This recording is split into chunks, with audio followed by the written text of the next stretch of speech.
a lot going on from the fall of Syria to everyone who is pessimistic about the situation in the region declaring the axis of resistance dead.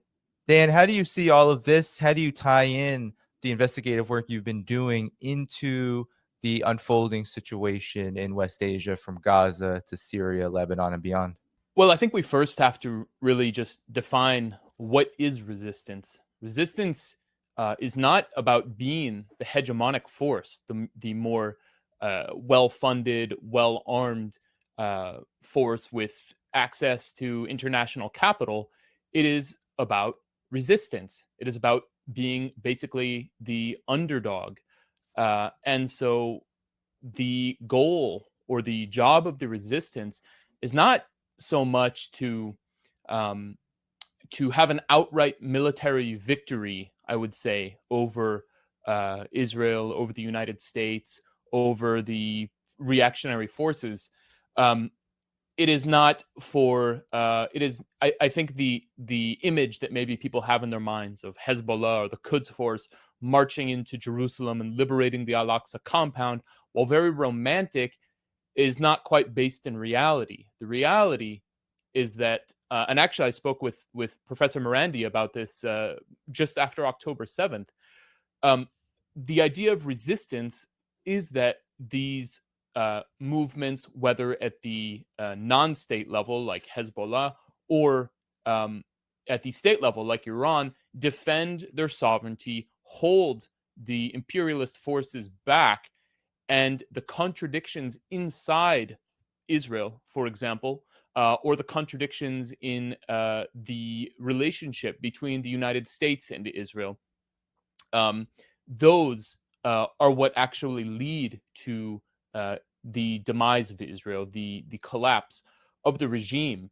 And so it's absolutely a major setback what has happened in Syria, first and foremost to the Syrian people themselves, which are now ruled by an Al-Qaeda regime that not only have they lost their sovereignty, but these foreign-funded terrorist forces who have terrorized the country for more than a decade are now ruling. And not only have they lost their sovereignty, but there's no central authority in the state now. So even if, let's say, Iran or any country wanted to really negotiate with the new kind of de facto regime in Syria, al-Jolani may say, oh, I've moderated and I'm no longer part of ISIS or Al-Qaeda and we're just focused on Syria now. He can say that, and I don't really believe that. He still holds the same exact ideology,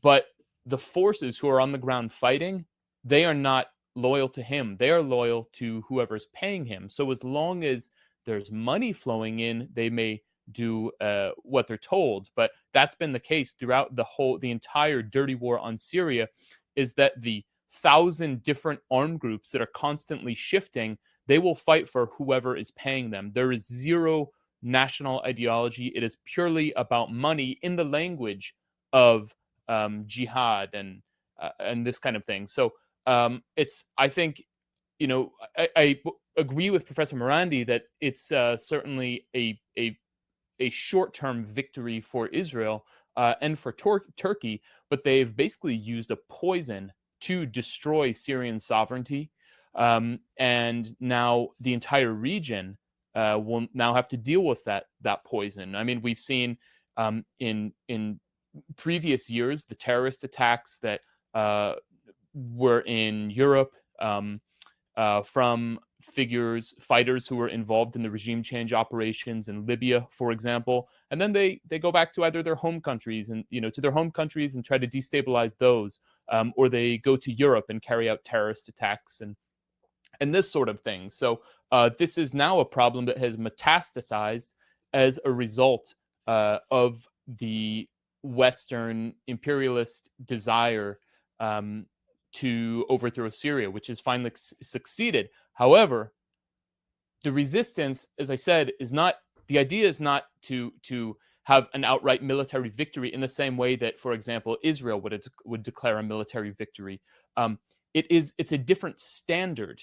The whole for the for the resistance, for, let's take, for example, Hezbollah. The Lebanese people, Lebanon suffered tremendously from this latest Israeli aggression, from this war. But Israel was not able to achieve its stated goals, which is namely to stop rocket fire, to bring security and stability to the north of Israel, to the Galilee, and so the residents can return home. Tens of thousands of whom had been living basically in hotels in the around Tel Aviv. That has not happened. And as long as the genocide goes on and this conflict goes on, and Israel continues to bomb and attack southern Lebanon, which despite this so-called ceasefire, it has done so, it cannot achieve its goals. The same in Gaza. It has obliterated every square meter of Gaza, but the resistance still goes on. There is not real security. There's no real stability for what they call the Gaza envelope. So, I mean, I think we have to see this in the bigger picture, in the longer term, and understand the very nature, the definition of what resistance is. And, it's not as if with the fall of Syria that the resistance in Gaza has suddenly given up. Every day we see videos of operations where they're still managing to take out Israeli soldiers. That has not changed. And certainly that's the case in Lebanon too. I'm sure the resistance there is continuing to basically prepare itself for the next round, which they know is inevitable.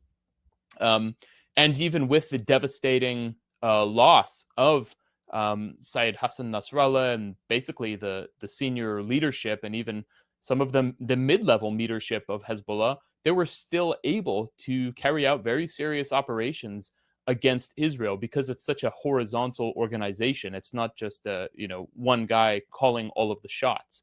And of course, Iran is preparing for another confrontation with Israel. So, I mean, I think we have now entered the next chapter of this basically long decline of Western imperialism with Israel as its outpost in the Middle East or West Asia. And we have to just kind of stay focused. Well, the interesting thing you said there, Dan, about planting a poison in the region that Turkey, Israel, the United States have with the incoming HTS and all of the associated bandits now running amok inside of what was formerly the Syrian Arab Republic, is that, when you plant poison or when you spill poison, there's a risk that the spillover may come back to you. It's one of the reasons why I don't believe Turkey can actually sustain such a neo-Ottoman dream in the current state that it is in. But my question to you, Dan, is this. Given all that you said about the contradictions that afflict the entirety of the empire, how do you see then this coming period where Syria is going to be quite a challenge to navigate, and it will cause problems for the resistance? But the resistance is fighting a different kind of war, and in large part, despite the fall of Syria, has been successful in that war, resisting Israel, being able to expose through their resistance to the world exactly what is going on and who should be condemned and how this genocide needs to stop. How do you see this playing out for those who are perpetrating these crimes, for Israel, for Turkey, for the United States, for this empire that is trying to coalesce around expansionism from Syria and beyond in West Asia? Well, my sense is that there was a sort of Faustian bargain made between the regional powers that had been trying to devour the Syrian Arab Republic since 2011, officially. Namely, as you said, Turkey, Israel, and of course you have Qatar, Saudi Arabia, the UAE, and the Western powers that have supported this dirty war. And so so I would think that al-Jolani, now known as Ahmed al-Shada, has been allowed to have his sort of sphere of influence, which is heavily backed by Turkey, and maybe he's kind of a, a Turkish lord in a way, and that comes with allowing Israel to have its sphere of influence in the Golan Heights in the south. Um, and so, while that may look good on paper for them, as I was saying before, the fighters on the ground who have no national ideology, and have a very extreme ideology that demands killing anybody who does not conform to their beliefs. This is Al Qaeda. These are not people who want to simply stay inside the borders of Syria and impose some kind of pseudo caliphate. These are people who want to kill uh, anybody who doesn't conform to their demented worldview. And so I would not be surprised if there are terrorist attacks in Turkey that destabilize the Turkish state. And that's a horrific thought for the innocent people of Turkey who are likely to suffer as a result of what the Turkish government of Erdogan has done. Um, Similarly, in Qatar, countries like that, I mean, we could easily see people, um, these fighters will go back. The foreign fighters, of which there are many, will go back to the countries they are from. We've seen many Uyghur terrorists who are fighting in Syria and now have been offered citizenship, but they want to go back and destabilize China. And, despite the claims of Mike Pompeo that the Eastern Turkestan Islamic movement no longer exists, it certainly does. And we've seen their videos from Turkey, or I'm sorry, from Syria. And so I expect that they will go back to China to try to destabilize China and carry out terrorist attacks in there, which the West will be very happy with, because that is a key part of the China's connection to Europe, to Eastern Europe, and then all the way to West Europe as part of the Belt and Road Initiative. So I think the U.S. really, the cynical actors who are really crafting our foreign policy, will see this as some kind of positive. But if there were any sanity in Washington, which sadly there is absolutely none, then the U.S. would certainly not have done this in the first place, but would actually ally with with Russia and with China and with countries who actually want stability and progress for the countries and development and mutually beneficial trade to take care of this problem in Syria. But they've done exactly just the opposite, and I think the world is now going to suffer as a result of it. Your assessment then, I asked you, what do you think the trajectory of the empire is going to be? What do you think the trajectory of the resistance will be now with the fall of Syria? Because from the perspective of outsiders, mainly, it seems like in the collective West, people who watch this show, a lot of doom and a lot of gloom. Your take?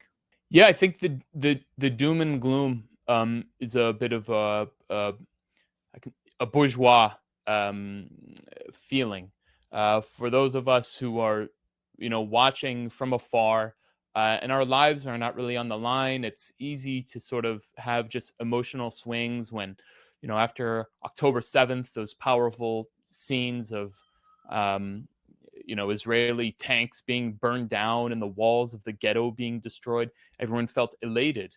And then with Syria, when Syria falls, people feel very down. But the key thing is to stay consistent, to be on an even keel, because this is not a short fight.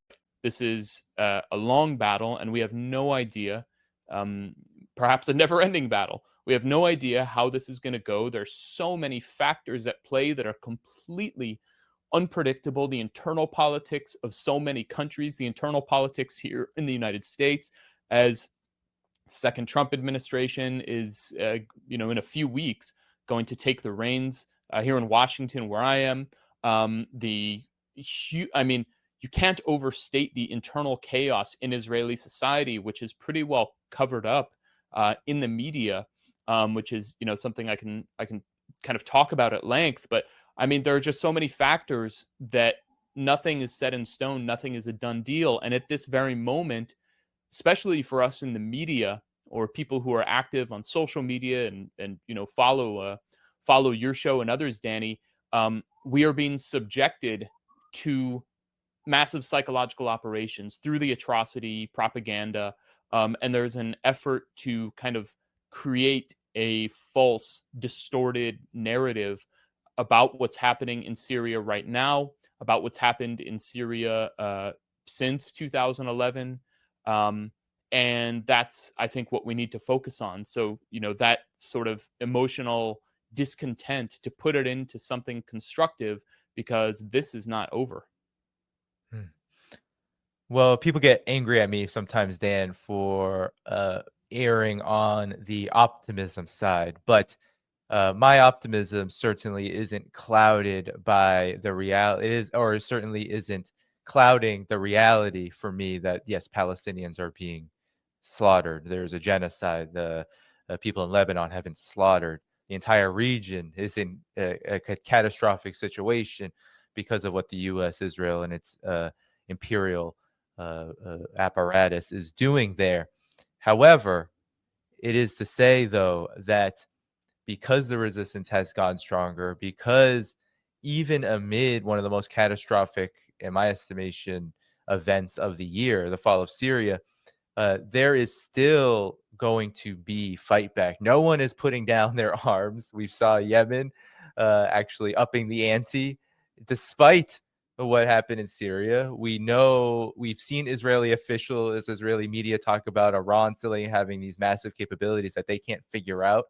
So there's a lot left still on the table, and resistance is a long war. Never in history have I seen a resistance war against a colonial entity be a rapid one, but yet the result has relatively been the same.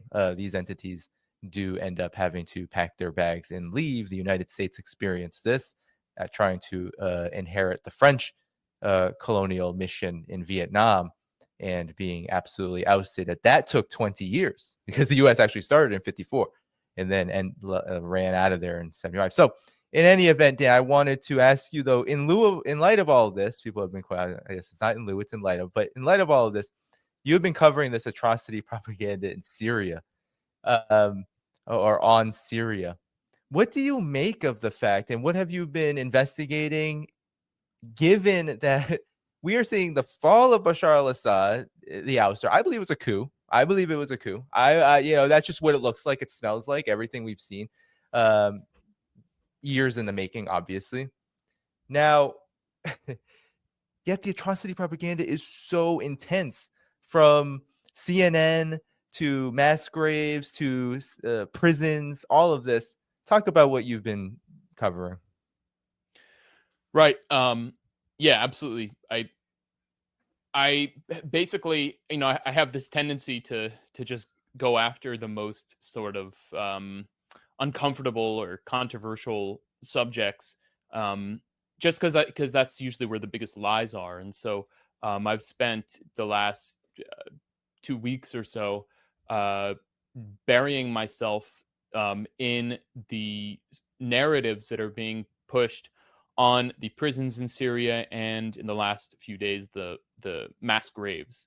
And if you look at the claims about mass graves, in particular, there's a report from the British Channel 4 outlet, as well as a handful of others, Reuters, the Free Press, which is run by the neocon Zionist Barry Weiss, who put a target on Rifat al-Harir's back, and that clearly led to him being murdered in a massacre along with several of his family members. These outlets, first I'll say, they have, well, regarding the mass graves, they have basically resurrected a story that was planted by in the New York Times in 2022 by Moaz Mustafa, who's basically a regime change asset, who's the director of the Syrian Emergency Task Force. And this guy brought John McCain to Syria in 2013, I believe, to meet with members of the armed opposition and there was a photo that came out of them, and they actually those militants turned out had actually kidnapped several Shia pilgrims. So this guy's connected to actual terrorists. He has been kind of the guy leading this, and he's taken um, uh, he back in 2022 he got this story in the New York Times that there was these alleged mass graves, one of which the evidence was an aerial photograph of a field where apparently some trenches were dug, and the other one was an actual cemetery that they were saying is a suspected mass grave. That's how the New York Times describes it. And then the only testimony they have is from 4 anonymous Syrian figures, only one of whom was in Syria, 2 of whom were in Germany, one of which was in Lebanon. So it's not clear why they decided to protect their identities, unless it was because the story was false. And these people allege that or Muaz Mustafa has alleged that there are 100 to 150,000 human remains in this one of these mass graves, which is a completely absurd number. About the same number that we saw.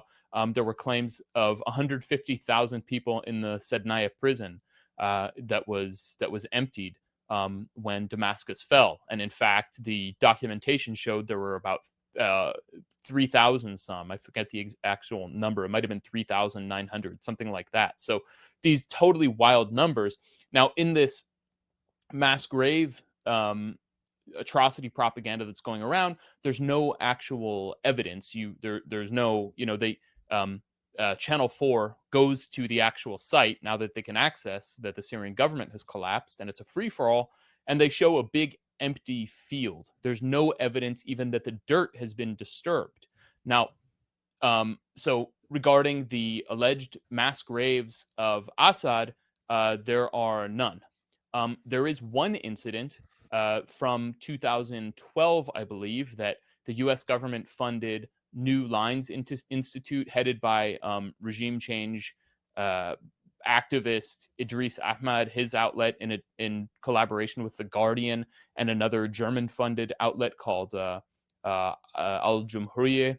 They got footage of what looks like a massacre, executions of about 12 people carried out by a few Syrian intelligence figures as revenge, apparently, for some kind of attack. This one I'm still trying to piece all the exact details together, but that the fact that this was done as after some kind of horrible terrorist attack has been completely omitted.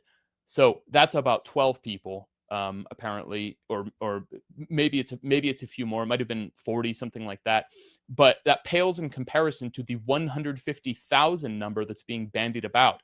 Now, the real story of mass graves is actually in the northeast of Syria, in Raqqa and Deir ez-Zor, where ISIS and Al Qaeda, now Jabhat al-Nusra, now HTS, the rulers of Syria, massacred Syrian soldiers, religious minorities like the Ismaili sect, any kind of opposition to the ruler, anybody suspected of being a collaborator.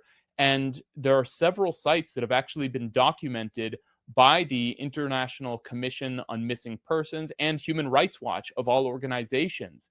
And there's one called the Al-Huta Gorge where, and this is documented, there's actual video of ISIS fighters taking people, executing people. There's videos of them executing people and then taking their bodies and throwing them into the gorge.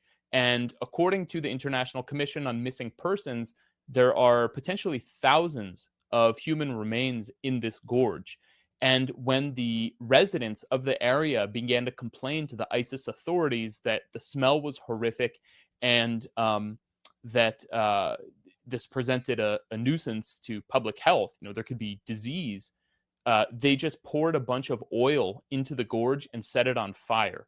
Now, Human Rights Watch actually went there. So in 2017, ISIS was defeated by the U.S.-backed Kurdish forces, which branded the Syrian Democratic Forces, and ISIS was ousted. And then who took over in 2019 when President Trump basically removed U.S. forces, greenlighting a Turkish invasion, and basically these Turkish jihadists who the U.S. had said were freedom fighters when they were fighting against the Assad government, they went and slaughtered these Kurdish forces, and now they've been in control of it ever since. And these Turkish forces are called the Syrian National Army, kind of a hilarious name, and they are a proxy of Turkey, just like HTS is. So ever since then, there has been zero political will from any of the human rights groups. Actually, Human Rights Watch did